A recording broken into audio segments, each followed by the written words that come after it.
Hello, welcome to Dundro's podcast. I'm your host Justin. So today we're reviewing Crisis on Infinite Earths Paragon's Rising Deluxe Edition, which collects two comics. Crisis on Infinite Earths Giant Issues 1 through 2, right? Which I paid, which it's 18 US, 24 Canadian, basically. Written by Marv Wolfman and Marc Guggenheim, with art by Tom Derenick and Tom Grummett. So this is like a tie-in to the Crisis on Infinite Earths TV crossover event that the CW had, which I never watched that. I'm not a huge fan of the CW show. I would casually watch Smallville back in the day. I tried watching Arrow. I hated it. It sucked. And, yeah. So I'm going to try to keep this a short review, because I hated this book. And I had this book. This book came out 2020. I picked this book up in my first comic book / graphic novel haul on this channel, right? And I picked this up along with Crisis on Infinite Earth. So I was holding off reading this until I read Crisis on Infinite Earths, right? The original, not the TV show that came out. Which this would have been better, probably, if this was just not a tie-in to the Crisis on Infinite Earths TV show. If they just did a comic adaptation of that. Because this, look how thick this book is. Right? Look how thick this book is. Half this book, I crap you not, half this book is bonus material, scripts, design crap.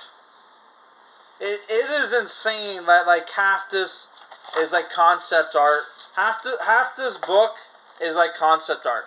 If I had known that like half this book wasn't comic book material, but like, bonus crap, I would not have bought this book, right? So the story is basically you have the CW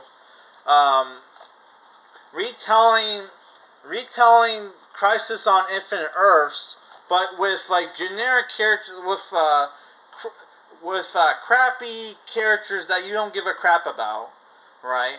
Or sorry, dumbed down, crappy versions of said characters, right? This is their version of Pariah, right?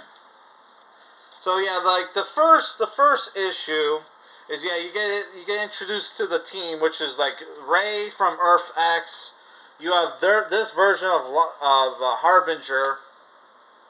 You got Flash, Barry Allen Flash, Batwoman, Wally West, Flash, who is African American.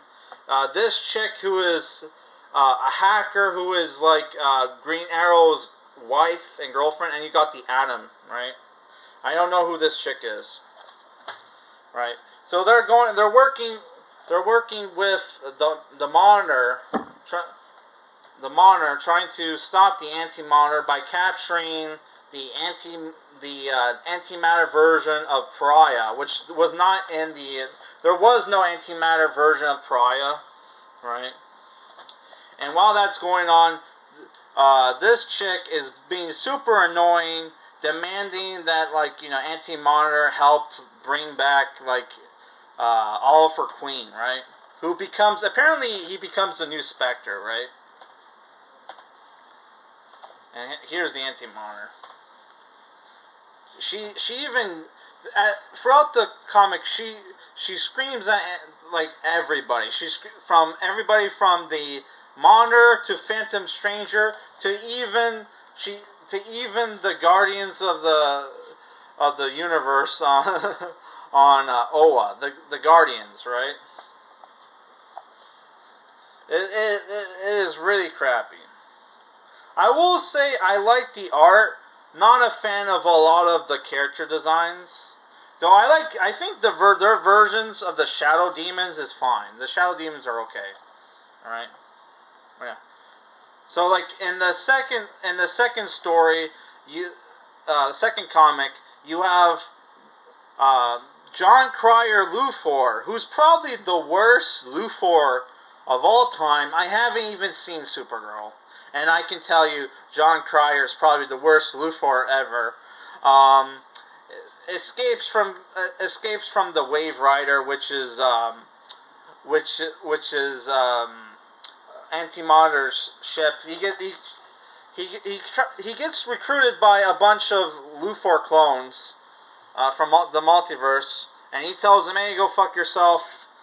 If anybody's gonna beat Superman, it's me." So he turns traitor on the different Luthors and help Superman. Oh man, I spit on the page. Help Superman defeat the Luthors, right? Which is kind of cool. You see the black suit Superman. You see the Kingdom Come Superman, and there's even the 90s blue Superman. Though, where's the red one? I don't know. Yeah. So, yeah, you even see, like, the Luthors have power suits that they fight the Superman with. But, yeah, John Cryer Luthor fucks them over and destroys their power source. Yeah. So what did I think about this book? One, the dialogue was awful. Two, it was too short for the price point of this book. Like, literally, half the book is bonus material, like I showed you. I'm giving this graphic novel a 2 out of 10. This was a complete waste of my time. The art was good, but it's $25 for this. Holy crap, dude! I shouldn't have held off 2 years to read and review this book, man. What a piece of shit.